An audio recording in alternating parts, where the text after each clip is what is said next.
உலக அளவில் புற்றுநோய்கள் பெருகி வர அந்த காலத்தில் கிட்னி புற்றுநோயை பற்றியும் அது எப்படி மேனேஜ் பண்ணுறோங்கிறத பற்றியும் எங்களுக்கு இருந்த ஒரு அனுபவத்தை பற்றியும் உங்களோட பகிர்ந்துக்கணும் தான் அவங்கள எல்லாரையும் இன்னைக்கு வரவழைச்சிருக்கோம். வந்ததுக்கு நன்றி.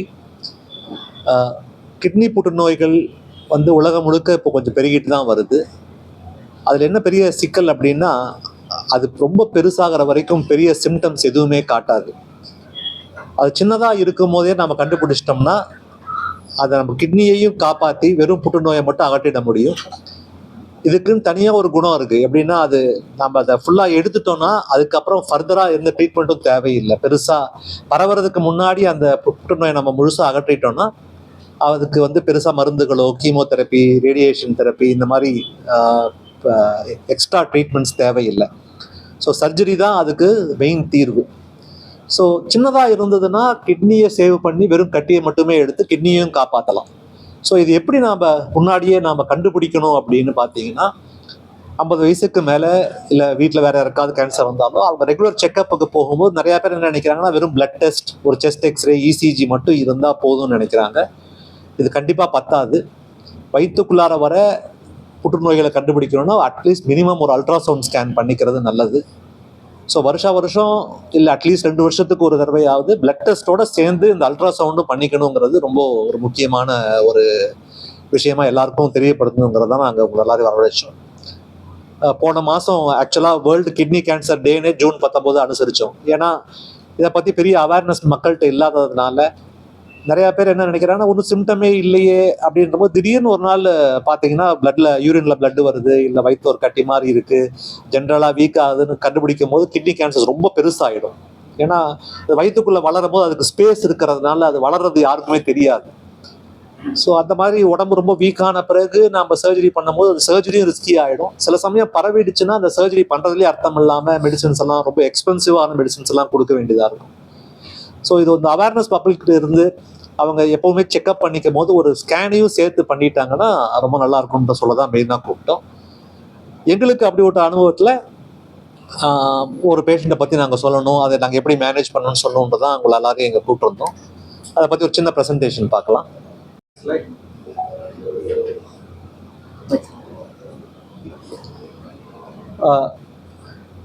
76 வயசு லேடி. அவங்களுக்கு ஒரு இன்சிடென்டலாக அவங்களுக்கு ரொம்ப நாளாக அனீமியா இருந்துக்கிட்டே ஒரு 10 சென்டிமீட்டருக்கு வயிற்றுல ஒரு பெரிய கட்டி இருந்தது. அவங்களுக்கு ஏற்கனவே பிபி எல்லாம் இருந்த போதும் அவங்க ரொட்டீன் எவாலுவேஷனில் அல்ட்ராசவுண்ட் பல வருஷமாக பண்ணாததுனால சடனாக இது பண்ணும்போது பார்த்தோம்னா இது ரொம்ப பெரிய கட்டி. இது ஆக்சுவலாக மட்டுமே ஒரு 10-12 சென்டிமீட்டர் வரைக்கும் இருந்தது. இதில் என்னன்னா, அந்த கட்டி இல்லாமல் நார்மல் கிட்னியையும் சேர்த்து தான் எடுக்கணுங்கிற போது அந்த நார்மல் கிட்னியும் ஒரு 10 சென்டிமீட்டர் இருக்கும் போது கிட்டத்தட்ட ஒரு 20 சென்டிமீட்டர் கட்டி மாதிரி கிட்டத்தட்ட பாதி வயிறை அடைச்சிக்கிட்டு இருந்தது. அவங்களோட டோட்டல் வெயிட் பார்த்தீங்கன்னா she was only 35 kgs.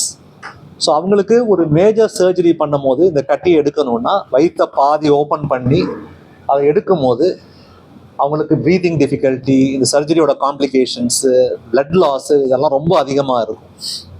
So இதை எப்படி மினிமைஸ் பண்ணுறது, இதை ஒரு ரிஸ்க் இல்லாமல் அவங்களுக்கு ஒரு ரெக்கவரி போஸ்ட் ஆப்ரேட்டிவ்லேயும் அவங்களுக்கு பெரிய கஷ்டம் இல்லாமல் எப்படி பண்ணணும்னு பார்க்கும்போது நாம் இதுக்கு 2 வகையான அப்ரோச் இருக்குது, லேப்ரோஸ்கோபி அண்ட் ரொபோட்டிக்.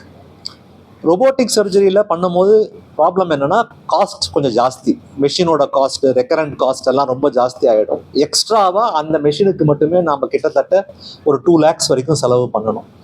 வேற லேப்ரோஸ்கோப்பியில் பண்ணும்போது சேம், அது என்ன பண்ணுறோமோ அது அப்படியே நம்ம கையில் பண்ணணும். பட் என்ன அப்படின்னா, காஸ்ட் கிட்டத்தட்ட ஒரு ஓப்பன் சர்ஜரி விட சீப்பாக வரும். ஏன் அப்படின்னா, இதை நம்ம சக்ஸஸ்ஃபுல்லாக பண்ணிட்டோம்னா அவங்க 3ஆவது நாளே வீட்டுக்கு போயிடலாம். இல்லாட்டி பெரிய சர்ஜரினா கிட்டத்தட்ட ஒரு 10 நாள் ஹாஸ்பிட்டலில் இருக்கணும், அவங்களோட ரிட்டர்ன் டு ஆக்டிவிட்டி, நிறையா மெடிசின்ஸ் கொடுக்கணும். ஸோ இவங்களுக்கு நாம் லேப்ரோஸ்கோபி முறையில் பண்ணலான்னு பிளான் பண்ணோம். லேப்ரோஸ்கோபி முறையில் பிளான் பண்ணாலும் அப்போவே நாங்கள் அந்த பர்மிஷனும் வாங்கிக்குவோம், தேவைப்பட்டால் ஓப்பன் பண்ணலாம் அப்படின்ட்டுன்னு. சில பேர் இதில் ரொம்ப பெரிய கட்டி, இதை டைரெக்டாக ஓப்பன் போயிடலான்னு சொல்லுவாங்க. பட் வித் எக்ஸ்பீரியன்ஸ் அண்ட் ரெகுலராக நாங்கள் பண்ணுறதுனால இது இவங்களுக்கு 35 kgs இருந்தாலும் லேப்ரோஸ்கோப்பியில் ட்ரை பண்ணலான்னு சொல்லி செஞ்சோம் நாங்கள். ஏன்னா லேப்ரோஸ்கோப்பியில் பண்ணும்போது நம்ம ஓப்பனே பண்ணாமல் சின்ன தொலை வழியாக பண்ணுறதுனால பிளட் லாஸ் ரொம்ப மினிமலாக இருக்கும். அது இல்லாமல் ரொம்ப மைன்யூட்டாக எல்லா பிளட் வெசலையும் நம்ம ப்ளீடிங்கை கண்ட்ரோல் பண்ணிக்கிட்டே போகலாம். பக்கத்தில் இருக்க ஆர்கன்ஸ்க்கு எந்த டேமேஜும் இல்லாமல் அந்த கிட்னியை மொத்தமாக எந்த பாதிப்பும் இல்லாமல் எடுக்கலாம். இதில் நிறையா பேர் என்ன நினைக்கிறாங்கன்னா, நம்ம ஓப்பன் பண்ணும்போது சேஃபாக எடுக்கலாம், லேப்ரோஸ்கோபி பண்ணும்போது உடஞ்சிரும் அப்படின்னு. இதெல்லாம் வந்து ஒரு அன்ஃபவுண்டடாக தெரியாமல் சொல்கிறது. அப்படிலாம் எந்த இதுவும் இல்லை. இந்த இந்த லேப்ரோஸ்கோபி முறையிலையும் எதையுமே டேமேஜ் பண்ணாமல் எடுக்க முடியும். ஸோ இதுதான் நம்ம எடுத்த கட்டி. கிட்டத்தட்ட அந்த கட்டியும் கிட்னியும் எல்லாம் சேர்ந்து பார்த்தீங்கன்னா கிட்டத்தட்ட 20 சென்டிமீட்டர் ஒரு பெரிய ஒரு ஃபுட்பால் சைஸ் டியூமர். இது ரத்த ஓட்டத்தெல்லாம் நம்ம கண்ட்ரோல் பண்ணி எடுக்கும் போது இந்த கிட்னி கொஞ்சம் சுருங்கும். ஸோ இதெல்லாம் உள்ள பார்த்தீங்கன்னா இதை விட பெருசாக இருக்கும். அது இதை விட பல மடங்கு பெருசாக இருக்கும். ஆனால் கிட்ட தொடும் போதே அதுலேருந்து நிறைய ப்ளீடிங் ஆகும். ஸோ இது வந்து ஒரு சேஃபாக போயிட்டு அந்த பிளட் வெசல் எல்லாம் கண்ட்ரோல் பண்ணி எடுத்தோம்னா அது எந்த பிரச்சனையும் இல்லாமல் கிட்டத்தட்ட வெறும் ஒரு 50 to 60 ml தான் பிளட் லாஸ். பிளட் டெஸ்ட்டு எவ்வளோ பிளட் கொடுப்போமோ அவ்வளோதான் பிளட் லாஸே ஆச்சு. இவ்வளோ பெரிய கட்டி நம்ம வெளியே எடுக்கணும் இல்லைங்களா, அதுக்கு ஒரு இடத்துல ஓப்பன் பண்ணி தான் ஆகணும். அதை வந்து என்னன்னா இப்போ லேடிஸ்க்கு பண்ணுற மாதிரி சிசேரியன் பண்ணுற மாதிரி ரொம்ப அடி வயிற்றுல கீழே ஒரு சின்ன கட் பண்ணி எடுத்துருவோம். அந்த இடம் வந்து வலி ரொம்ப தெரியாது. இந்த செஸ்ட் வழியாக ஓப்பன் பண்ணும்போது பெயின் ரொம்ப சிவியராக இருக்கும். இது அடி வயிற்றுல பண்ணுற சின்ன கட்டு தான். இதுக்கு நம்ம நீள வாட்டில் இது 7 சென்டிமீட்டர் தான் இருக்கிறதுனால அவ்வளோ இருந்தால் போதும், நம்ம நீள வாட்டு வழியாகவே எடுத்துடலாம் அதை. ஸோ இது சைடு இப்போ 20 சென்டிமீட்டர் இருந்தாலும் நம்ம 20 சென்டிமீட்டர் திறக்கணும்னு அவசியம் இல்லை. வித்தில் 7 சென்டிமீட்டர்ஸ் தான் இருந்தாலும் 7 சென்டிமீட்டர் இன்சிஷன் இருந்தால் போதும் ஓப்பன் பண்ண. இதை பண்ணிட்டோம்னா யூஸ்வலாக அன்றைக்கே நடக்க வச்சுருவோம். அடுத்த நாளாக பேஷண்ட்டை யூஸ்வலாக நல்லா மொபிலைஸ் பண்ணி by 3rd day 4th day பெரிய பிளட் டிரான்ஸ்ஃபியூஷனும் தேவைப்படலை. அவங்களுக்கு அனிமையாக இருந்தனால கொஞ்சம் பிளட் கொடுக்க வேண்டியதாக இருந்தது. மற்றபடிக்கு இதுக்கு பிளட் லாஸ் ஒன்றும் இல்லாமல் அவங்கள சீக்கிரமாகவே நடக்க வச்சு 3ஆவது நாள் வீட்டுக்கு டிஸ்சார்ஜ் பண்ணிட்டோம். இந்த பிறகு இதுதான் அந்த கீழே இருக்கிறது தான் நம்ம பார்க்குற அந்த ஸ்கார், குட்டி சின்னதாக ஒரு ஸ்கார், அது வழியாக தான் எடுப்போம். அவங்க ஒரு 2-3 நாள் அவங்க நார்மல் லைஃபுக்கே திரும்பி போயிட்டாங்க. ஸோ இந்த ஒரு வகையான டெக்னிக்ஸுக்கு வந்து வெறும் ரோபோட்டிக் சர்ஜரி மட்டுமே இல்லாமல் லேப்ரோஸ்கோபிக் சர்ஜரியும் ஆஃபர் பண்ணலாம். இதுக்கு வந்து ஸ்பெஷலைஸ் சென்டர்ஸாக இருக்கிறதுனால, ஒரு டீமாக இருக்கிறதுனால, நிறைய ஹாஸ்பிட்டலில் நாங்கள் ஒரு டீமாக செயல்படுறதுனால கிட்டத்தட்ட 5 யூராலஜிஸ்ட் இருக்கோம் இங்கே. ஸோ ஒரு டீமாக பண்ணும் போது ஹெல்ப்பும் ப்ரிசிஷனும் எல்லாமே இட் வில் பி பெட்டர். எங்களோட தேட்டர்லேருந்து எல்லாமே வந்து ஒரு சிங்கிள் ஸ்பெஷாலிட்டி ஹாஸ்பிட்டல்னால we are equipped for all this. Multi speciality ஹாஸ்பிட்டலே இது பண்ணுவாங்க. பட் என்னன்னா we are specialized in doing this only kidney problems and prostate and bladder ப்ராப்ளம்ஸ்ங்கிறதுனால we are more focused on this and that helps us ஒரு to focus on such complex procedures. So ஒரு single speciality ஹாஸ்பிட்டல்ஸில் ஏற்கனவே குழந்தைகள் hospital, eye hospitals இதெல்லாம் single speciality ஹாஸ்பிட்டலாக இருக்கிற பட்சத்தில் இப்போ கிட்னியும் நெஃப்ராலஜியும் ஒரு சிங்கிள் ஸ்பெஷாலிட்டி ஹாஸ்பிட்டலாக டெவலப் ஆகிறதோட பெரிய அட்வான்டேஜஸ் என்னென்னா we are more focused, we are a team. ஒரு டாக்டர் அப்படின்னு இல்லாமல் we are a team of around 7 to 8 doctors only for kidney problems. The nurses எல்லாருமே they are equipped only to deal with kidney problems. என்னோட theatre ஸ்டாஃப்லேருந்து எல்லாமே more focused அப்ரோச்சுங்கிறதுனால we are able to do such complicated procedures quite easily. Thanks sir. இந்த மாதிரி elderly ஏஜ்லேயும் இவ்வளோ பெரிய கட்டியை நல்லபடியாக ரிமூவ் பண்ணி மற்றவங்களுக்கும் ஒரு நம்பிக்கை கொடுக்குற வகையாக அவங்க பேஷண்ட் சொல்கிறதுக்கு எங்களுக்கு மனசு வரல. அம்மா வந்திருக்காங்க. அம்மா அதுக்கு முதல்ல நன்றி. நீங்கள் கொஞ்சம் இப்படி வந்தீங்கன்னா நல்லா இருக்கும். 76 இருந்தாலும் அவங்க ஒரு குழந்தை மாதிரி தான் அவங்களோட வெயிட்டும். அதனால் ஒரு குழந்தைக்கு எப்படி ஆப்ரேஷன் பண்ணுறோமோ அந்த அளவுக்கு ப்ரிகாஷன் எடுத்து தான் நம்ம பண்ண முடியும். பிளட் லாஸ்லாம் அவங்களோட உடம்புக்கும் அவங்களோட இதுக்கும் அவங்க தாங்க மாட்டாங்க. ஸோ இந்த மாதிரி complex சர்ஜரிஸும் we can do it in a single speciality hospital successfully. நிறையா பேர் வந்து பெரிய சர்ஜரினா மல்டி ஸ்பெஷாலிட்டி ஹாஸ்பிட்டலுக்கு தான் போகணும் அப்படிங்கிற ஒரு இது இருக்குது. அந்த மாதிரி இல்லை. ஒரு ஃபோக்கஸ்டு டீம் வித் நல்ல சப்போர்ட் இருந்தால் we can manage any complications and any problems அப்படிங்கிறதுக்காக தான் இவங்களையும் வர சொல்லியிருந்தோம். அண்ட் மெயின்லி இது மட்டும் இல்லாமல் வி வாண்ட் இந்த ஆப்பர்ச்சுனிட்டி யூஸ் பண்ணி கிட்னி கேன்சரோட அவேர்னஸும். ஏன்னா ஒரு இந்த காலத்தில் with so many ultrasound scan centres, இத்தனை ஹாஸ்பிட்டல் சென்னையில் இருக்கும் போது ஒரு 10 சென்டிமீட்டர் வரைக்கும் கிட்னி கட்டி வளருது அப்படிங்கிறது வந்து இட்ஸ் நாட் கரெக்ட். அதாவது வந்து நம்ம ஏன்னா அது ஒரு அவேர்னஸ் இல்லாதனால தான். அவங்களுக்கு தெரிஞ்சால் அவங்க ஸ்கேன் பண்ணிக்க போகிறாங்க. ஸோ அந்த அவேர்னஸையும் பப்ளிக் கிட்ட கொண்டு போகணும். வெறுமனே ஒரு பிளட் டெஸ்ட்டோ, யூரின் டெஸ்ட்டோ, இசிஜோ, ஹார்ட்டை பார்த்துக்கிற அளவுக்கு நிறையா பேர் வந்து இசி, செஸ்ட் எக்ஸ்ரே அதெல்லாம் ரெகுலராக பண்ணிக்கிறாங்க. அதை பார்த்து சுகர், பிபி பார்த்துக்கிறாங்க. பட் அதை மட்டுமே பத்தாது. வயிற்றுக்குள்ளார ஏதாவது சில பிரச்சனைகள் வர்றதுக்கு வந்து ஒரு அல்ட்ராசவுண்ட் ஒரு நல்ல ஒரு மெத்தடு. அதையும் ஒன்ஸ் இன் வைல் அட்லீஸ்ட் வருஷத்துக்கு ஒரு தடவை இல்லை 2 வருஷத்துக்கு ஒரு தடவை பண்ணிக்கிறது நல்லதுங்கிற அவேர்னஸையும் கொண்டு போகணும் தான் நாங்கள் இந்த ப்ரோக்ராம் நடத்துகிறோம். இல்லை பொல்யூஷன்னால வர்றது கிடையாதுங்க சார்.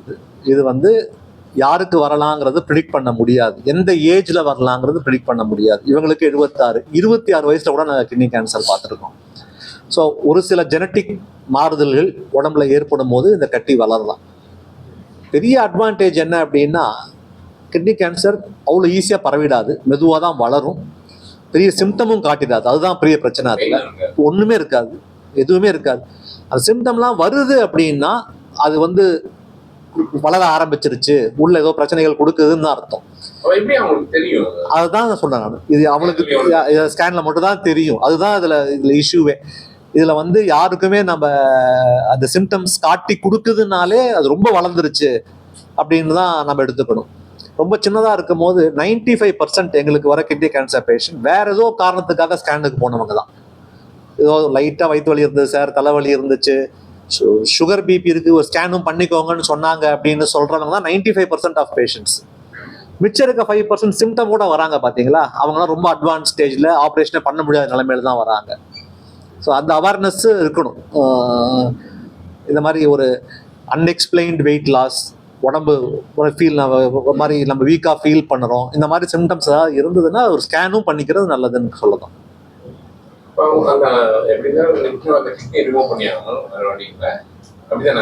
இல்ல 4 சென்டிமீட்டர் 3 சென்டிமீட்டருக்கு கீழே இருந்ததுன்னா வெறும் அந்த கட்டி எடுத்தா போதும், கிட்னி ரிமூவ் பண்ண வேண்டிய அவசியம் இல்லை. இப்போ பெருகி வர டயபெட்டிஸ் அண்ட் ஹைப்பர் டென்ஷன்ல அது ஃபர்ஸ்ட் கிட்னி தான் தாக்கும். ஸோ 2 கிட்னியை விட 1 கிட்னியை விட 2 கிட்னி நல்லது நம்ம உடம்புக்கு. 1 கிட்னி இருந்தாலும் போதும். நிறைய பேர் டொனேட் பண்றாங்க ஒரு கிட்னி, அவங்களுக்கு தேவையானவங்களுக்கு. அவங்க ரொம்ப யாராவது ஒருத்தர் கிட்னி ஃபெயிலியர் இருந்தா ஒருத்தர் டொனேட் பண்றாங்க ஒரு கிட்னி, அவங்களாம் 1 கிட்னில தான் வாழ்றாங்க. ஸோ 1 கிட்னி போதும்னு இருந்தாலும் சுகர், பிபி இருக்கிற பேஷண்ட்ஸுக்கு 2 கிட்னி இருக்கிறது நல்லது. ஸோ முடிஞ்ச அளவுக்கு நம்ம கிட்னியை எடுக்காம அந்த கட்டியை மட்டும் எடுக்கிறது அட்வைசபிள். பட் அதுக்கு பாசிபிலிட்டி, அதுக்கு சாத்தியக்கூறுகள் எப்பன்னா அந்த கட்டி சின்னதாக இருந்தால் தான். கட்டி வளர்ந்துருச்சுன்னா நம்மளால அந்த கிட்னி தான் எடுத்தாகணும். ஏன்னா வெறும் கட்டியை மட்டும் பெரிய கட்டியில் எடுத்தோம்னா மறுபடியும் அந்த கிட்னியில் கேன்சர் வர்றதுக்கான வாய்ப்புகள் இருக்கு. சின்னதாக இருந்தால் மறுபடியும் வர்றதுக்கான வாய்ப்புகள் 1%க்கும் கீழே தான். அதனால தான் அந்த அவேர்னஸ் திருப்பி நான் சொல்றது. ஏன்னா சின்னதாக இருக்கும்போதே கண்டுபிடிச்சிட்டோம்னா அந்த கிட்னியையும் காப்பாற்றிடலாங்கிறது தான். அது இப்போ இருக்கிற டெக்னாலஜியில் அந்த கட்டி எடுக்கிறதுக்கு ஓப்பன் பண்ண வேண்டியதில்லை. அகைன் அந்த வெறும் கட்டி எடுக்கிறது கொஞ்சம் காம்ப்ளிகேட்டட் சர்ஜரி. அதை வந்து ரோபோட்டிக்ல லேப்ரோஸ்கோபிலையும் பண்ணிடலாம். நம்ம கிட்னியை சேவ் பண்ணுறது கூட நம்ம அதெல்லாம் பார்த்தீங்கன்னா இவ்வளோ பெரிய கட்டி இருக்காது, இவ்வளோதான் இருக்கும். அதை ஓப்பன் பண்ணுறதும் சின்னதாக தான் ஓப்பன் பண்ண வேண்டியதாக இருக்கும். ஸோ அதெல்லாம் கிட்டத்தட்ட சர்ஜரி முடிஞ்ச 2வது நாளே 3வது நாளே வீட்டுக்கு அனுப்பிச்சிடலாம், கிட்னியை காப்பாற்றிட்டு. ஸோ அதுதான் இதில் இந்த மெயினாக நான் சொல்ல வந்த பாயிண்ட். நீங்க பார்த்து எப்படி சுகர் பேஷண்ட் இருக்க மாதிரி கிட்டத்தட்ட அதுதான் அதிகமா இருக்க மாதிரி இருக்கு. என்ன காரணம்? எதனால வந்து இவ்வளவு தூரம் கிட்னியால வந்து பாதிப்பு எதனால அதிகமா ஏற்படுது? அகைன் வாழ்க்கை முறைகள் தான் சார். நாம் sugar, Chennai sugar capital of India, of the வேர்ல்டுங்கிற மாதிரி ஆகிட்டு வருது இந்தியாவே. டயாபெட்டிஸ் வந்து ரொம்ப அதிகமாக பெருகி வர்றது இந்தியாவில் தான். அது இல்லாமல் பிபியும் அதிகமாக பெருகி வர்றது நம்ம நாட்டில் தான். ரெண்டுமே நாம் அளவுக்கு அதிகமாக எடுத்துக்கிறோம்.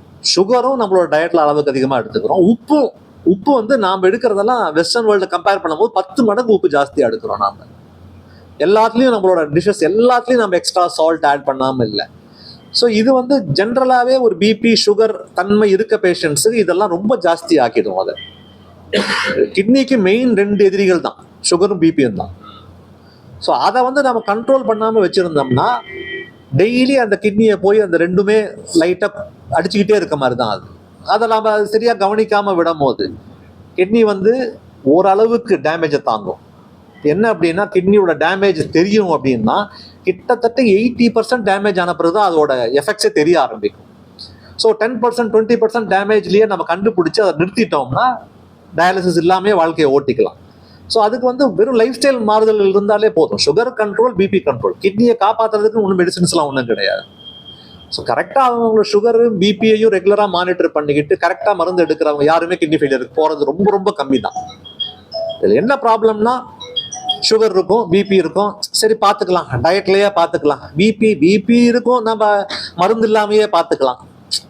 இந்த மாதிரி உதாசீனப்படுத்துறவங்கள தான் கிட்னி டேமேஜ் அதிகமாக ஆகிறது. இந்த டேப்லெட்னால டேப்லெட் அந்த சுகர் பேஷண்டோ அல்லது டேப்லெட் கண்டினியூ எடுக்கலாம், அதனால சைடு எஃபெக்ட்னால கிட்னி பாதிக்கிறதுக்கு வாய்ப்பு இருக்கா? இப்போ சுகருக்கு வர சில மாத்திரைகள் கிட்னி டேமேஜை தடுக்கக்கூடிய வகையில் இருக்கக்கூடிய ஒரே விஷயங்கள் அந்த சுகருக்கு கொடுக்க சில மாத்திரைகள் தானே ப்ரூஃப் இருக்கு. டேட்டா ப்ரூஃப் இது இல்லாமல் நாம் ஜென்ரலாக நம்ம பொதுமக்கள் கிட்ட இருக்கிற ஒப்பீனியன்ஸையோ நம்ம ஊருக்குள்ளார இருக்கிற ஒப்பீனியன்ஸையும் நம்ம பேச முடியாது. எல்லாத்துக்கும் ஒரு ப்ரூஃப் வேணும் இல்லைங்களா? சுகருக்கு எடுக்கிற சில மாத்திரைகள் தான் இந்த கிட்னி டேமேஜ் தடுக்குன்னு ப்ரூஃப் இருக்கு. அந்த மாத்திரையை எடுக்கிறதுனால டேமேஜ் ஆகுன்ற ப்ரூஃப் எங்கேயுமே இல்லையே. ஸோ அதெல்லாம் ஒரு என்ன சொல்றது, ஒரு அறியாமையில நிறைய பேர் அந்த மாதிரி ஒரு விஷயங்களை பரப்பி விடுறது தான் இந்த மாதிரி டயாலிசிஸ் சென்டர் பெருகிறதுக்கும் கிட்னி டேமேஜ் பெருகிறதுக்கும் காரணம். பாதி விஷயங்கள் நாம் அறியாமையில சில பேர் எல்லாம் என்ன சொல்லுவாங்கன்னா, சும்மா ஒரு சுகர் கண்ட்ரோல் இருந்தா போதும், பிளாக் சுகர் கருப்பட்டி எடுத்தா சுகர் கம்மியாகிடும். இதெல்லாம் ப்ரூவனே கிடையாது. இதெல்லாம் இதுக்கு சுகருக்கு நம்ம வேற இந்த மாதிரி சுகர் எடுத்தா கம்மியாயிடும், நாட்டு சர்க்கரை எடுத்தா கம்மியாயிடும், அப்படிலாம் கிடையாது. அது சுகரை எந்த விதத்துல எடுத்தாலும், சுகருங்கிறது வெறும் சுகர் மட்டுமே கிடையாது. கார்போஹைட்ரேட்ஸ் எந்த ஃபார்ம்ல எடுத்தாலும், ரைஸ், வீட், இது எல்லாமே ரிச் இன் கார்போஹைட்ரேட்ஸ், எல்லாமே சுகரை ஜாஸ்தி பண்ணும். ஸோ ஒரு சுகர் கண்ட்ரோலுக்கு வர்றது நம்மளுக்கு எப்படி தெரியும்னா, நாம் சிம்டம் வச்சு சொல்ல முடியாது. நம்ம ரெகுலராக செக்அப் பண்ணி தான் நம்ம பார்க்கணும். நம்ம சுகர் கண்ட்ரோலில் இல்லைன்னா நம்மளோட வாழ்க்கை முறை சரியில்லைன்னு தான் அர்த்தம், நம்மளோட மருந்துகள் சரியில்லைன்னு தான் அர்த்தம். அதை எப்படி மாற்றணும், எப்படி பண்ணணுங்கிறது கரெக்டாக அணுகி கரெக்டாக சுகர் பிபி கண்ட்ரோலில் வச்சுருக்கவங்க எல்லாருமே ஹார்ட் காம்ப்ளிகேஷன்ஸ், கிட்னி காம்ப்ளிகேஷன்ஸ் எல்லாத்தையும் அவாய்ட் பண்ணலாம். ஏன்னா சுகர் பிபி எல்லாத்தையுமே தாக்கும். நான் கிட்னியை மட்டும் சொல்லலை, பிரெயின், ஹார்ட், கிட்னிஸ் எல்லாத்தையும் தாக்கும். ஹார்ட்டையோ பிரெயினையோ தாக்கும் போது சிம்டம்ஸ் காட்டி கொடுத்துரும். ஒரு ஹார்ட் அட்டாக் வருதோ, ஒரு வலி வருது, மூச்சு திணறுது, தலை சுத்துது, இதெல்லாம் காட்டி கொடுத்துரும். கிட்னியோட எஃபெக்ட்ஸ் மட்டும் எந்த சிம்டமும் காட்டாது. நாம் அது ஏதோ வேலை பார்த்துட்டு இருக்கு, நம்மளுக்கு யூரின் வருது அப்படின்னு அந்த நினைப்பிலேயே நம்ம போயிட்டு சடனாக டேமேஜ் ஆன பிறகு கிட்னிக்கு இன்னொரு தன்மை இருக்கு. 50% அப்புறம் டேமேஜ் ஆயிடுச்சுன்னு வச்சுக்கோங்களேன், வேகமாக டேமேஜ் ஆக ஆரம்பிச்சிடும். அதை கண்ட்ரோல் பண்ணுறது ரொம்ப ரொம்ப கஷ்டம். அதனால அதை டேமேஜ் ஆரம்பிக்கிறதுக்கு முன்னாடியே கண்டுபிடிச்சிட்டோம்னா அதை நிறுத்திடலாம். அதுக்கப்புறம் டேமேஜ் ஆன பிறகு அதை ஒண்ணுமே பண்ண முடியாது. அது யூ கனாட். ஆமா, கிட்னியை நீங்க ரெக்கவர் ஆக முடியாது. அது அப்போ கிட்னி வேலை செய்யலைன்னா டயாலிசிஸ் தான் ஒரே தீர்வு. உடம்போட அந்த உறுப்பு வேலை செய்யலை, அட்லீஸ்ட் அந்த உறுப்பு வேலை செய்யலைன்னா ஒரு ஃபெசிலிட்டியாவது இருக்கு. அந்த உறுப்பு நம்ம மாற்றாம நம்ம டயாலிசிஸ்ல வாழ்க்கையை ஓட்டலாம். பட் ஃபைனலா டயாலிசிஸ் வேண்டாம்னா கிட்னி மாற்று சிகிச்சைக்கு தான் போயாகணும். நீங்க சொல்லும்போது சொன்னீங்க ஒரு 2 கிட்னி இருக்கிறது நல்லது. ஆனா நிறைய பேர் நீங்க மக்கள் மேல அக்கறைப்பட்டு இதை சொன்னீங்க. இப்ப நிறைய இடங்கள்ல உங்களுக்கே தெரியும், நாமக்கல் டிஸ்ட்ரிக்டை பொறுத்த வரைக்கும் அந்த கிட்னி பிரச்சனை, அந்த மக்கள் அறியாமையில வித்துட்டு இருக்காங்க. இப்ப அந்த அந்த மாதிரி ஒரு மெடிக்கல் அந்த மாதிரி ஹாஸ்பிட்டல் பண்ணும்போது உண்மையாலுமே இப்ப நீங்களே இந்த மாதிரி மக்கள் பண்ணும்போது உங்களுக்கு எப்படி இருக்கும்? ஏன்னா அதை அவங்க நடவடிக்கை நீங்க யாருமே மெடிக்கல் கவுண்டர் சொல்ல மாட்டீங்களா? இப்ப கிட்னிக்கு பொறுத்தவரைக்கும் நீங்க ஸ்பெஷலிஸ்ட் இருக்கீங்க. ப்ராமிஸா என்னன்னு சொல்லிடுறேன், எனக்கு அதோட டீட்டெயில்ஸ் தெரியாது. அது இப்போ பேப்பர்ல இருக்க தவிர என்னால் அது ஓப்பனா இல்ல அதுவும் சொல்லிடுறேன். மக்கள் நீங்க அவங்க என்ன சொல்லுவாங்கன்னா தவறா சொன்னாங்க ஒரு கிட்னி இருந்தா போதும். அதுக்கும் வரேன். இப்போ என்னன்னா, அப்படின்னு பார்த்தீங்கன்னா டொனேஷன் யாருமே பண்ண முடியாது. இப்போ நாளைக்கு உங்களுக்கு ஒரு பிரச்சனை, எனக்கு ஒரு பிரச்சனை, யாராவது எனக்கு வேண்டியவங்க கொடுக்குறாங்கன்னா கம்பல்ஷன் கண்டிப்பா பண்ணவே கூடாது. அதுல எந்த வித செகண்ட் தாட்ஸுக்குமே இல்லை, அதுல எந்த வித எனக்கு செகண்ட் எதுவுமே கிடையாது எனக்கு. ஸோ அதனால தான் கவர்மெண்ட்டும் சரி, ஆர்கன் டிரான்ஸ்பிளான்டேஷன் ஆக்ட் கொண்டு வந்தது, நேஷனல் டிரான்ஸ்பிளான்ட் அத்தாரிட்டி இருக்காங்க, ஸ்டேட் டிரான்ஸ்பிளான்ட் அத்தாரிட்டி இருக்காங்க. இதில் fixed set of guidelines and rules இருக்கு. ரிலேட்டட் அப்படின்னு பார்த்தீங்கன்னா, உங்களோட கூட பிறந்தவங்களோ உங்களுக்கு பிறந்தவங்களோ ஒய்ஃப் மட்டும்தான் ரிலேஷன். பட் எல்லாருக்குமே இந்த ரிலேஷனுக்குள்ளார ஒரு கிட்னி கிடைக்குங்கிறது என்ன விதத்தில் பாசிபிலிட்டி? எல்லாருக்குமே ஐடியலாக இவங்க தான் டொனேஷன், இல்லை கடாவர் இறந்து போனவங்க கிட்ட இருந்து எடுக்கிற கிட்னி. ஸோ இது இல்லாமல் வேற ஏதாவது ஆப்ஷன் இருக்காங்கன்னு பார்க்கும்போது யாராவது ரொம்ப க்ளோஸாக இருக்கிறவங்க, யாராவது நம்மளுக்கு கொஞ்சம் distant relative, first degree relative, second relative கொடுக்கலாங்கிறது கவர்மெண்ட்லேயே இருக்குது. அப்படி கொடுக்கக்கூடாதுன்னு இல்லை. அதை வந்து சரி பார்த்து அவங்க தானா அப்படிங்கிறத சரி பார்த்து தான் நம்ம பண்ணணும். ஸோ எங்களுக்கு எங்கள் ஹாஸ்பிட்டலை பொறுத்த வரைக்கும், எங்களை பொறுத்த வரைக்கும் ஏதாவது சின்ன சந்தேகம் இருந்தாலும் நாங்கள் டைரெக்டாக அதை நாங்கள் ரெஃப்யூஸ் பண்ணிவிடுவோம். ஸோ பட் நான் பல இடங்கள்ல இந்த ரூல்ஸை பைபாஸ் பண்ணி நடக்கிறதுங்கிறது நான் இல்லைன்னு சொல்லலை. பட் அது வந்து அதை வந்து கவர்மெண்ட் அந்தந்த டைம்ல அதை கண்டுபிடிச்சு அதுக்கு வேண்டிய இதை எடுத்துக்கிட்டு தான் இருக்காங்க. ஆர்கன் ட்ரேட், அதாவது கிட்னியை விற்கிறதுங்கிறது கண்டிப்பா கண்டனத்துக்குரியது, அதுல எந்த டவுட்டும் கிடையாது. கமிங் டு த கொஸ்டின், அப்படின்னா 2 கிட்னி இருக்கவங்க அப்போ 1 கிட்னி தான், 2 கிட்னி தான் நல்லது, 1 கிட்னி கொடுக்க கூடாதா அப்படின்னு நீங்க கேட்கும் போது, அதை கொடுக்கறதுக்கு முன்னாடி கிட்டத்தட்ட ஒரு 30 வகை டெஸ்ட் பண்ணிட்டு தான் நாங்கள் ஒருத்தங்கிட்ட இந்த கிட்னி எடுப்போம். சுகர் மைல்டா இருந்தா கூட, அவ்வளோ டயபெட்டிக்கா இருக்கணும்னு அவசியம் இல்லை. நிறைய பேர் வந்து இவங்க கொடுக்க ரெடியா இருக்காங்க சார், எங்க வீட்டுக்காரமா இல்லை எங்களோட தம்பி கொடுக்க ரெடியா இருக்காருன்னா, நம்ம அப்போ டெஸ்ட் பண்ணும் போது சுகர் ஒரு கொஞ்சம் மைல்டா இருந்தா கூட ஸ்ட்ரெயிட்டா ரெஃப்யூஸ் பண்ணிடுவோம், வேண்டாம். ஏன்னா அவங்களுக்கு ஒரு வாழ்க்கை இருக்கு, இந்த சுகர் வந்து அந்த இன்னொரு கிட்னியை பாதிக்கலாம், அவங்கள ஒரு கிட்னியில் நாங்கள் வச்சிருக்க முடியாது அப்படின்னு. பிபி வெல் கண்ட்ரோல்டா ஒரு மருந்து மட்டும் எடுக்கிறாங்கன்னா மட்டும்தான் பிபி பேஷண்ட்ஸ். மற்றபடிக்கு ஒரு ஸ்ட்ரிக்ட் கிரைட்டீரியா இருக்கு. இதெல்லாமே வந்து இன்டர்நேஷனலாகவும் நேஷனலாகவும் ஃபாலோ பண்ற கிரைட்டீரியா தான், யாருக்கு டொனேஷன் எடுக்கணும்னு. 2வது, அப்படி யாரு நாங்கள் டொனேட் பண்றோமோ அவங்கள வந்து நாங்கள் ரொம்ப க்ளோஸா ஃபாலோ பண்ணுவோம். இப்போ நீங்க கூட அவ்வளோ ஃபாலோ பண்ண மாட்டீங்க. அவங்க வந்து எப்படின்னா, அவங்க ரெகுலரா செக்அப்புக்கு வருவாங்க, ஏதாவது சின்ன பிரச்சனாலும் முதல்ல பார்த்துருவாங்க. ஸோ அவங்களுக்கு கிட்னி ப்ராப்ளம் வர்றதுக்கான சான்சஸ் அதிகமா, உங்களுக்கு செக் பண்ணாதவங்களுக்கு கிட்னி ப்ராப்ளம் வர சான்சஸ் அதிகமானா செக் பண்ணாதவங்க தான் ஜாஸ்தி. ஏன்னா அவங்க டொனேட் பண்றதுனால அவங்க இன்னும் உடம்பு நல்லா பார்த்துக்குவாங்க, அவங்களோட செக்அப் ரெகுலரா பிடிச்சிக்குவாங்க. ஸோ அதனால ஒரு டோனரை எப்படி பார்த்துக்கணுங்கிறது வெறும் டொனேஷன் பண்ணோம் எடுத்தோம் நீங்க இனிமேல் என்னோட பார்க்கவே வர வேண்டியது இல்லைன்னு கிடையாது. அதனால தான் நாம் அதில் அந்த அந்த கிரைட்டீரியாவை ரொம்ப ரொம்ப ஸ்ட்ரிக்டாக வைக்கணும், அதை ஃபாலோ பண்ணுறதும். ஸோ ஐடியலிஸ்டிக் சுச்சுவேஷன், நிறையா கெடாவர் கிட்னிஸ் வருது, அதுவும் நல்ல சுச்சுவேஷன் கிடையாது. ஏன்னா மூலச்சாவு ஏற்படக்கூடாது, விபத்துகள் ஏற்படக்கூடாதுன்னு நினைக்கிறோம் நாம். ஸோ அது மாதிரி வரக்கூடியது ஆர்கன் டிரான்ஸ்பிளான்ட் அவேர்னஸ் ஆக்சுவலாக தமிழ்நாட்டில் நல்லாவே இருக்கு. தமிழ்நாடு தான் மேக்சிமம் ஆர்கன் டொனேஷன் பண்ணுறது இந்தியாவிலேயே. ஸோ உறுப்புகள் தானம் பண்ணுற சில பேர் முன் வராங்கிறது நல்ல விஷயம்தான். ஆக்சிடென்ட் நடக்கக்கூடாதுன்னு ஒரு பக்கம் இருந்தாலும் அது ரோட் டிராஃபிக் ஆக்சிடென்ட் நடந்துக்கிட்டு தான் இருக்குது, அவங்க கிட்ட இருந்து நம்ம அது அட்லீஸ்ட் இந்த அவேர்னஸ் இருக்குது. ஸோ நல்ல ஒரு பர்ஃபெக்ட் சுச்சுவேஷன் என்ன அப்படின்னா, ஆர்டிஃபிஷியலாக ஒரு கிட்னியோ இல்லை இது ஒரு மெஷின் மாதிரி ஏதாவது டயாலிசிஸ் அவாய்ட் பண்ணி ஒரு கிட்னியே ஆர்டிஃபிஷியலாக ஒரு மெஷின் மாதிரி ஏதாவது வந்தால் தான். இதுக்கான ரிசர்ச் பல வருஷமாக போய்கிட்டு இருக்கு, ப்ராபப்ளி வரும். அது அது அது இந்த டிரான்ஸ்பிளான்ட்லாம் தேவைப்படாது அப்படிங்கிற ஒரு சுச்சுவேஷன் இந்த மாதிரி சின்ன விஷயங்கள்லேயே பண்ணிடலான்னு ஒரு சுச்சுவேஷன் வரும். பட் அதெல்லாம் வர வரைக்கும் நம்ம கிட்னியை நாம தான் பார்த்துக்கணும். அது இன்னெவிட்டபிளா சில பேருக்கு வரும், நீங்க என்ன பண்ணாலும் கிட்னி டேமேஜ்னு வரும், அது நம்ம தடுக்க முடியாது. பட் தடுக்கக்கூடிய காரணங்களாக தான் 90% கிட்னி டேமேஜ் ஆகும், அதை நம்ம தடுத்தானே ஆகணும். அந்த அவேர்னஸ் மக்கள்கிட்ட இருந்தாலே போதுமே. டயாலிசிஸ் பண்ணும்போது அவங்களுக்கு வந்து வேற வாய்ப்பே கிடையாது இல்ல, டயாலிசிஸ் ஒன்லி கிட்னி பண்ணணும், வேற குணப்படுத்த முடியாதா? எப்படி அது வந்து இப்போ கேன்சருக்குலாம் கண்டுபிடிச்சிட்டு இருக்கீங்க, எதனால அது எல்லாம் சொல்லிட்டு இருக்காங்க. ரிசர்ச் எல்லாம் வருது, ரிசர்ச் எல்லாம் வந்துகிட்டு தான் இருக்கு. இப்போ அமெரிக்காவில் கூட பிக்ல டெவலப் பண்ண கிட்னிஸ் ஒரு 3 பேருக்கு டிரான்ஸ்பிளான்ட் பண்ணாங்க. பட் இதெல்லாம் வளர்ந்து ஒரு ஆர்டிஃபிஷியல் கிட்னியோ இந்த மாதிரி விஷயங்கள்லாம் வளர்ந்து வர கொஞ்சம் டைம் எடுக்கும். அது வரைக்கும் நம்ம கிட்னியை நம்ம பார்த்துக்க வேண்டியது.